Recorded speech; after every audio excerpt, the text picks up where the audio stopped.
بسم اللہ الرحمن الرحیم۔ السلام علیکم دوستوں، آپ دیکھ رہے ہیں تاریخ کا آئینہ۔ دوستوں، ہم نے ترکوں کی قدیم تاریخ سے سلسلہ شروع کیا جس میں بہت سے اتار چڑھاؤ کے بارے میں بات کی گئی، اور اس سلسلے کو آگے بڑھاتے ہوئے ہم پہنچ گئے سلجوقی سلطنت کی طرف۔ ناظرین، پچھلی ایپیسوڈ میں ہم نے سلجوکیوں کے ظہور کا ذکر کیا تھا، جس میں ہم نے بات کی تھی کہ کس طرح سلطان محمود غزنوی نے سلجوق کے بیٹے ارسلان اسرائیل کو کالنجر قلعے میں نظر بند کیا تھا، جس میں 7 سال قید رہ کر ارسلان نے وفات پائی۔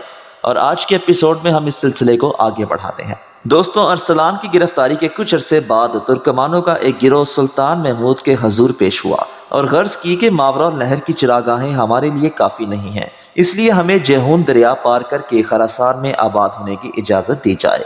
سلطان نے ان کی درخواست قبول کرتے ہوئے 4000 گھرانوں کی خراسان میں آباد ہونے کی اجازت دے دی۔ در حقیقت انہیں وہاں لا کر سلطان محمود سخت غلطی کا مرتکب ہوا تھا، جو کہ بعد ازاں سلجوکیوں کے فتح مند ہونے اور غزنویوں کی ناکامی کا سبب بنا۔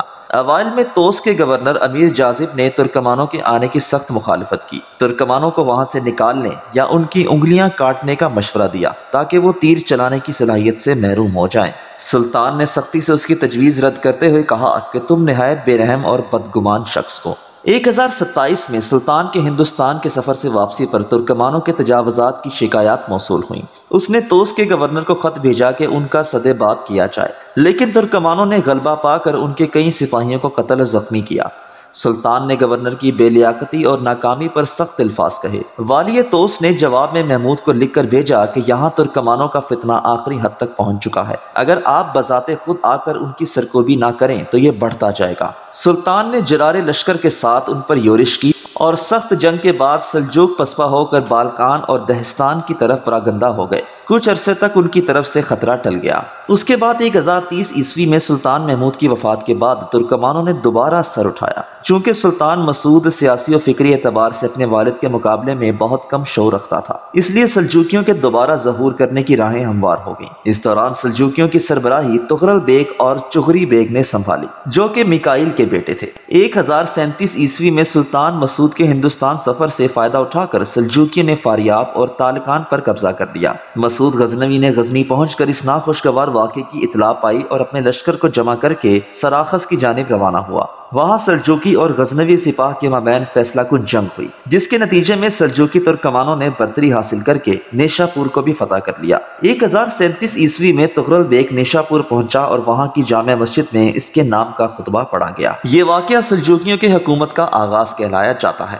بعد ازاں تغرل کی تخت نشینی کے بعد بلخ کے علاوہ تمام نواحی خراسان سلجوکیوں کے تصرف میں آ گیا۔ ناظرین، بہقی نے تغرل بیگ کے نیشا پور میں داخل ہونے کا احوال بیان کرتے ہوئے لکھا ہے کہ وہ 3000 زرہ پوش سواروں کے ساتھ شہر میں وارد ہوا۔ ان کے ہاتھ میں ایک کمان اور کمر میں 3 تیر دیکھے جا سکتے تھے۔ تغرل بیگ نے سلطان مسعود کے تخت پر مطمئن ہو کر اہلیان شہر سے ملاقات کی۔ نیشاپور کی معروف روحانی شخصیت قاضی سعید کی نصیحتوں کے جواب میں ان سے کہا کہ ہم عجم کے آداب و رسوم سے واقفیت نہیں رکھتے، اس لیے اپنے نصائح و مشوروں سے ہمیں دور نہ کیجیے گا۔ اسی سال نیشاپور میں تغرل بیگ اور مرو میں چغری بیگ کے نام کا خطبہ پڑھا گیا۔ ناظرین، سلطان مسعود جو کہ اپنی غفلت و غلط فیصلوں کے سبب سلطنت کا اہم حصہ گنوا چکا تھا، اب کی بار تمام تر قوت جمع کر کے سلجوکیوں کی سرکوبی کے ارادے سے روانہ ہوا، لیکن غزنوی لشکر پہ در پہ شکستوں اور خستگی سے ذہنی طور پر مغلوب ہو چکا تھا۔ مرو اور سارخس کے درمیان دندانکان کے مقام پر دونوں لشکر مد مقابل ہوئے۔ کہتے ہیں کہ غزنوی لشکر 50,000 سے زائد سپاہ پر مشتمل تھا،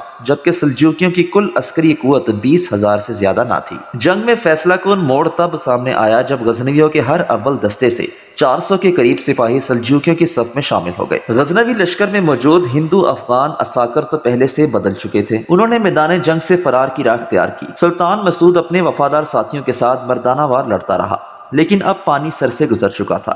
ناچار بھاگ نکلا اور غور کے راستے غزنی کا رخ کیا۔ اس جنگ سے سلجوکیوں کے زرعی دور کا آغاز ہوا اور غزنوی سلطنت ہندوستان تک محدود ہو کر رہ گئی۔ تغرل بیگ نے غزنوی لشکر کے ہزاروں اسیروں کو صلہ رحمی کر کے رہا کیا اور انہیں گھوڑے، لباس اور زادرہ دے کر آزاد کیا۔ سلجوکی ترکمانوں نے باہمی مشاورت سے تغرل بیگ کو خراسان کا حاکم منتخب کر لیا۔ اسی مہینے مرو میں سلجوکیوں نے جمع ہو کر فیصلہ کیا کہ تغرل بیگ کو سلطان کا خطاب دیا جائے اور نیشا پور، کرمان، کہستان، فارس اور عراق اس کی ملکیت میں دے دیے جائیں۔ چاغری بیگ کو ملک کا لقب دے کر غزنی سے جیہون تک کے درمیانی علاقوں کا حاکم بنایا جائے، جس کا مرکز مرو ہوگا۔ اسی طرح ان کے چچا موسیٰ یاوگو کو ہرات اور سیستان کی حکمرانی دی گئی۔ دوستوں 1040 عیسوی میں چاغری بیگ نے بلخ کو بھی سلجوق سلطنت کا حصہ بنایا اور خوارزم میں بھی فتوحات کا دائرہ وسیع کرتے ہوئے پرانے دشمن شاہ ملک کو شکست دی۔ کراخانیوں کو بھی 1043 عیسوی میں مغلوب کیا۔ چاغری بیگ نے بعد ازاں کراخانیوں کے ساتھ امن معاہدہ کیا اور غزنوی حکمران ابراہیم سے بھی 1059 میں یہ معاہدہ طے پایا کہ دونوں ریاستوں کے درمیان ہندو کش کو سرحد تسلیم کیا جائے۔ چاغری بیگ نے اس کے اگلے سال 70 برس کی عمر میں انتقال کیا۔ اس کے بعد 1042 عیسوی میں تغرل بیگ نے اپنے برادر مادری ابراہیم اینال کو لشکر کی سربراہی دے کر رے شہر کی فتح کے لیے روانہ کیا۔ اس نے رے کی فتح کے بعد سلطان کو پیغام بھیجا کہ بعد ازاں اسے سلجوقی سلطنت کا نیا پایا تخت بنایا گیا۔ دوستوں آپ کو یہ بھی بتاتے چلیں کہ 1048 عیسوی میں ابراہیم اینال نے ترکمانوں کے لشکر کے ساتھ بازنطینی علاقوں میں فتوحات کا آغاز کیا۔ سلجوقی فوج نے آرمینیا میں داخل ہو کر ملازگرد کا علاقہ فتح کیا۔ اس کے بعد بلاد روم میں داخل ہو کر ترابزون تک کا علاقہ تسخیر کیا۔ ان جنگوں میں کثیر تعداد میں مال غنیمت حاصل ہوا اور سلجوقیوں کی سرحدیں وسعت پاتی گئیں۔ بالآخر کیسر روم نے تغرل بیگ کے دربار میں سفیر بھیجے اور بیش قیمتی ہدیہ ارسال کر کے درخواست کی کہ دونوں حکومتوں کے مابین امن معاہدہ قائم ہو جائے۔ 1049 عیسوی میں تغرل بیگ نے اس کی درخواست کو قبول کیا اور اسیر شدہ ابخان کے عیسائی بادشاہ کو بھی بغیر کسی فدیے کے رہا کر دیا۔ دوستوں ان فتوحات کا اثر یہ ہوا کہ اوغوز ترکمان قبائل اناطولیہ میں پھیل گئے اور رومی سرحدوں میں سکونت اختیار کر لی۔ یوں ایشیائی کوچک میں سلجوقیوں کی دھاک بیٹھ گئی اور ترکستان اور خوارزم سے ہزاروں لوگ آ کر آذربائیجان، آرمینیا اور مغربی فرات تک پھیل گئے۔ دوستوں یہ تھی سلجوق سلطنت کے آغاز کی مختصر سی معلومات۔ اگلی ویڈیو میں ہم تغرل بیگ کی فتوحات کے سلسلے کو مزید آگے بڑھائیں گے۔ ویڈیوز کو حصوں میں بانٹنے کا مقصد صرف یہ ہے کہ ہمارے ناظرین آسانی سے ایک ویڈیو دیکھ سکیں۔ امید ہے کہ آج کی ویڈیو بھی آپ کو ضرور پسند آئی ہو۔ ویڈیو پسند آنے کی صورت میں اسے لائک کیجئے اور دوستوں کے ساتھ شیئر کرنا مت بھولیے گا۔ اگلی ویڈیو کے ساتھ انشاءاللہ جلد حاضر ہوں گے، تب تک کے لیے اللہ نگہبان۔